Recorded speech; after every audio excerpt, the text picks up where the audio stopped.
Tu savais que le premier milliardaire du rap n'a pas fait fortune avec la musique mais avec des écouteurs. 3 milliards de dollars, c'est le prix qu'Apple a payé pour Beats by Dre en 2014. Voici l'histoire incroyable de ce deal qui a changé l'industrie à jamais. Revenons en arrière, années 90, Compton, Californie. André Young alias Dr. Dre révolutionne le hip-hop avec NWA puis Death Row Records. Il produit Snoop Dogg, Tupac, Eminem, 50 Cent. Ses beats définissent une génération entière. Mais Dre comprend vite une chose cruciale. Les rappeurs gagnent des millions, les producteurs des milliards. Sauf qu'en musique, il manque un élément clé pour exploser financièrement. La propriété d'un produit physique. À cette époque, Dre gagne déjà des fortunes avec ses productions. Mais il observe les vrais milliardaires, ceux qui possèdent des marques, des brevets, des entreprises. Il veut passer au niveau supérieur. 2006, Dre rencontre Jimmy Iovine, patron d'Interscope Records. Ensemble, ils observent un problème massif dans l'industrie. Les jeunes écoutent de la musique sur des écouteurs minables qui massacrent le son. Des années de travail en studio gaspillées. L'iPod cartonne, mais Apple livre des écouteurs blancs horribles à 10 €. Dre hallucine, des années de travail massacrées par du matériel bas de gamme. Les basses disparaissent, les voix sonnent creux. C'est inacceptable pour un perfectionniste comme lui. C'est là que l'idée naît. Créer des écouteurs premium qui restituent la musique comme en studio. Mais surtout, en faire un objet de mode, un symbole de statut social. Pas juste du matériel audio, un accessoire lifestyle. Dre et Iovine investissent 50 millions de dollars personnels. Ils s'associent avec Monster Cable pour la fabrication. Le pari est énorme mais ils ont une vision claire. Transformer l'audio en fashion statement. Le design est crucial. Le logo Beats devient aussi iconique qu'une Ferrari ou un swoosh Nike. Rouge, noir, minimaliste mais agressif. Chaque détail compte pour créer du désir. 2008, Beats by Dre débarque sur le marché. Prix de vente, 300 $ la paire. Coût de fabrication, 14 $ seulement. Marge colossale de plus de 2000%. Mais le génie c'est le marketing, pas la technologie audio. La stratégie marketing est brillante. Dre et Iovine offrent gratuitement des beats à tous les athlètes, rappeurs, célébrités qu'ils connaissent. Des centaines de milliers de dollars en cadeau. Mais l'impact médiatique vaut des millions. LeBron James débarque aux Jeux Olympiques de Pékin avec des beats dorés personnalisés. La planète entière regarde la cérémonie d'ouverture. 3 milliards de téléspectateurs voient les écouteurs. C'est du placement de produits gratuits et viral. Le produit devient viral avant que le terme existe. Chaque clip de rap montre des beats, chaque vestiaire NBA, chaque aéroport. Lil Wayne, Lady Gaga, Kobe Bryant, tous portent des beats. C'est une avalanche de visibilité organique. Les audiophiles critiquent la qualité sonore. Ils ont raison techniquement, Sony et Bose sonnent mieux. Mais Dre ne vend pas du son, il vend une identité. Les gens veulent ressembler à leurs idoles, pas avoir la meilleure courbe de fréquence. 2009, première année complète de vente. 180 millions de dollars de revenus. L'année suivante, 400 millions. 2011, 700 millions. La croissance est exponentielle et terrifiante pour les concurrents.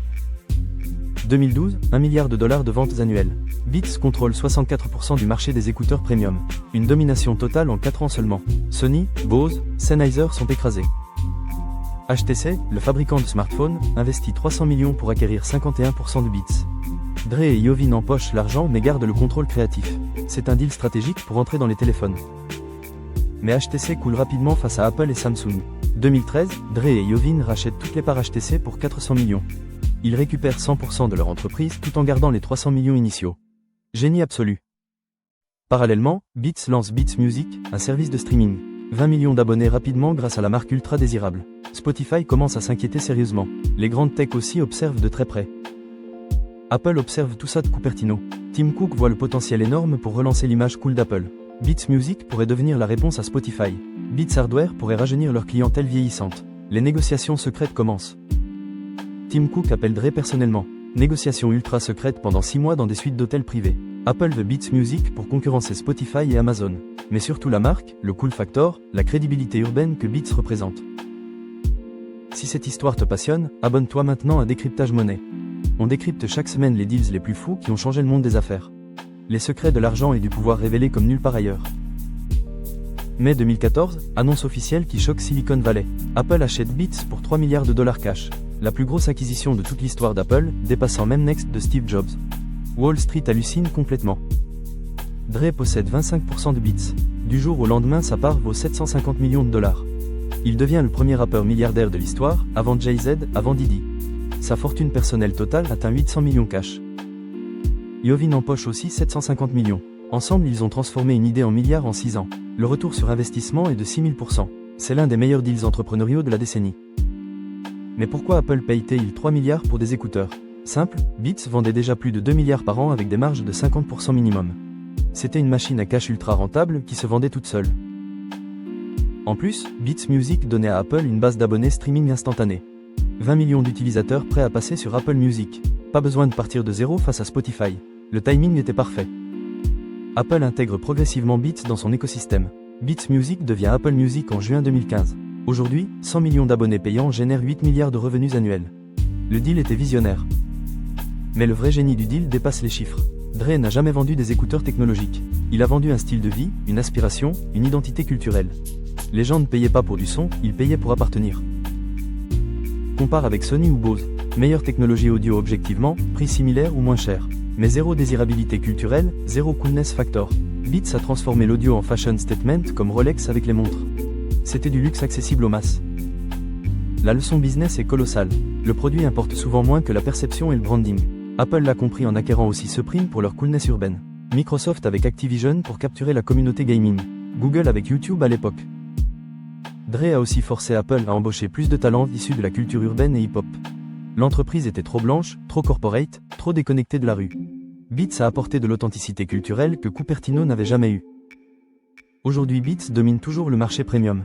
AirPods Max reprennent exactement la même stratégie inventée par Dre, prix ultra premium, design statement, marketing lifestyle. Apple a appris la leçon et répète la formule gagnante. Mais l'empire Beats continue d'évoluer indépendamment. Collaborations exclusives avec Balmain, Fragment Design, Stussy, Off-White. Chaque collection limitée se vend en quelques heures. Chaque drop devient un événement culturel majeur. La marque Beats vaut aujourd'hui plus de 10 milliards de dollars selon les analystes. Apple a multiplié son investissement par 3 en 10 ans. Mais surtout, Beats a rajeuni l'image d'Apple auprès des jeunes urbains qui voyaient la marque comme ringarde.